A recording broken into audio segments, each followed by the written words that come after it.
This hearing of the U.S. Senate Judiciary Subcommittee on the Constitution, Civil Rights, and Human Rights will come to order. It is entitled, Taking Back Our Democracy, Responding to Citizens United and the Rise of Super PACs. I'll welcome those who've joined us in the hearing room, those watching live online, and those following the hearing on social media using the hashtag Citizens United. Someday I'll understand what that I just said. This is the second hearing that this subcommittee has held on the impact of Citizens United. And after my opening statement, I'm going to recognize Senator Graham, ranking member, and Senator Leahy, chairman of the full committee. Today, we'll examine the dramatic rise of spending by super PACs that are largely funded by corporations and wealthy individuals. We will also consider proposed legislation and constitutional amendments to stem this tide. Last week, the Senate voted on the Disclose Act. Simple proposition. Who is paying for these ads? A majority of the Senate, including every Democratic member of this committee, voted to support the measure. I want to thank Senator Whitehouse, who's a member of the committee, for his leadership. The bill is simple. It requires super PACs and other big spenders to disclose all donors who give $10,000 or more. In other words, it would write into law the same basic concept of disclosure that the Supreme Court says it endorsed in Citizens United. Congress could pass these two bills right now and make a world of difference. But with a Supreme Court that's not been shy about overturning precedent and disregarding congressional intent, passing these pieces of legislation may not be enough. After much deliberation, I have, with some hesitation, reached the conclusion that a constitutional amendment is necessary to clean up our campaign finance system once and for all. President Franklin Delano Roosevelt once said, quote, "The ultimate rulers of our democracy are not the president, senators, and congressmen and government officials, but the voters of this country." People are in charge. We're just hard hands. We've got lots of great players back in our home states. We're the employees, and it's the people in our states that decide who they're going to elect, unelect, and give us directions to what they think we should do. I sit before you today on behalf of those voters in my state, nearly 1 million Montanans. Those are the folks I work for, as well as over 1.7 million Americans we all serve who've signed those petitions over there that you referred to. They've signed that petition calling for a constitutional amendment. One of the amendments, some kind of amendment that this committee is now considering at this moment. So I believe, as you believe, that the solution here is a constitutional amendment. That's about the only way we could solve this. Restore power, put power back in the hands of the people, not in the hands of the corporations like William Clark exercised back then. Corporations are not people. Corporations do not have the same rights, the same morals, or the same interests. Corporations can't vote in our democracy. They are artificial legal constructs meant to facilitate business. Now, the founders in this country knew that. Vermonters and Americans across our country have long understood this. 5 members of the Supreme Court apparently do not.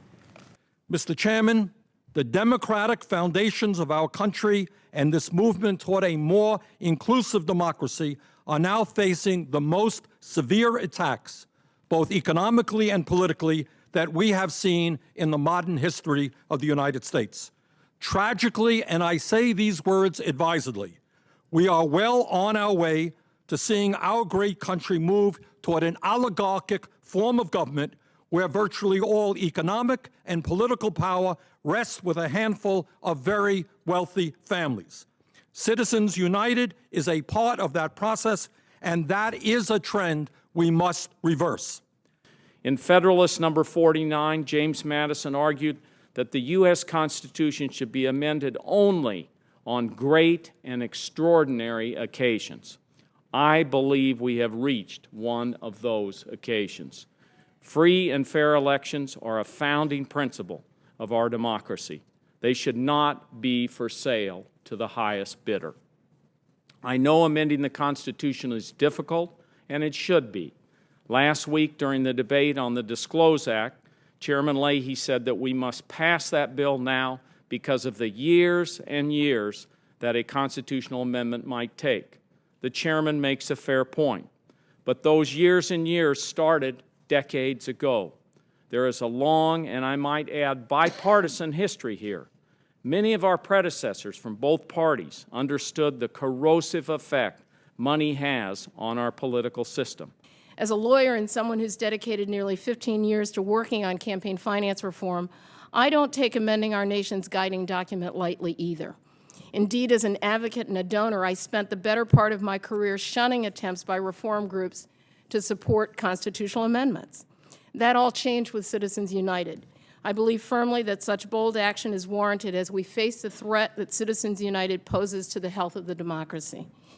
The Supreme Court closed the door on reasonable laws to regulate campaign finance, and except for disclosure, the constitutional door is the only one that really remains open.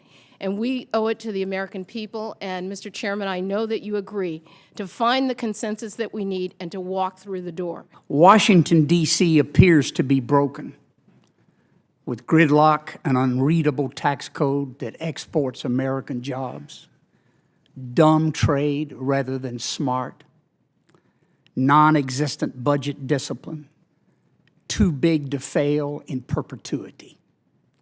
Broken, yes, but it's bought first. Free to lead is the qualification of every great president. Yet our institutional corruption places our futures in the hands of the mega contributors. Who elects them? When I came to Congress 31 years ago, the debate was between full disclosure on the part of the conservatives and caps on giving by liberals. Now we have neither. 0.26% of Americans give more than $200 in a congressional campaign. 0.05% give the maximum amount to any congressional candidate. 0.01%, the 1% of the 1%, give more than $10,000 in an election cycle. And in the current presidential election cycle, 0.000063%, that's 196 citizens, have funded 80% of the super PAC spending so far. There are two elections in America today, not the primary and general election, but the money election and the voting election. And to win in the voting election, you must first compete in the money election. But unlike the voting election, not every citizen can participate equally in the money election. Instead, it is only the very few who can compete at all. I want to note that there are over 400 people who have been attending this hearing, both in this room and in the overflow room, as an indication of the level of interest. There's also another indication. We have had a number of organizations and individuals submitting statements for the record, including Americans for Campaign Reform, Common Cause, Demos, Free Speech for People, Move to Amend, People for the American Way, Public Campaign, Public Citizen, Ben & Jerry's, American Sustainable Business Council, Center for Media and Democracy, Washington Public Campaigns, Professor Jamie Raskin, Professor Sierra Torres-Spelisi, former North Carolina State Representative Chris Hagerty, and Attorney Rick Hubbard of South Burlington, Vermont. Without objection, I'll add their statements to the record, thanking the individuals and organizations for their important work. There may be some follow-up questions to the witnesses. Happens. And I hope if you receive them that you can, even on vacation, respond in a timely fashion. I want to especially thank your son for being a dutiful observer of this constitutional process. And if there are no further comments from my panel or colleagues, I thank all the witnesses for participating and everyone in attendance on this important issue. This hearing stands adjourned.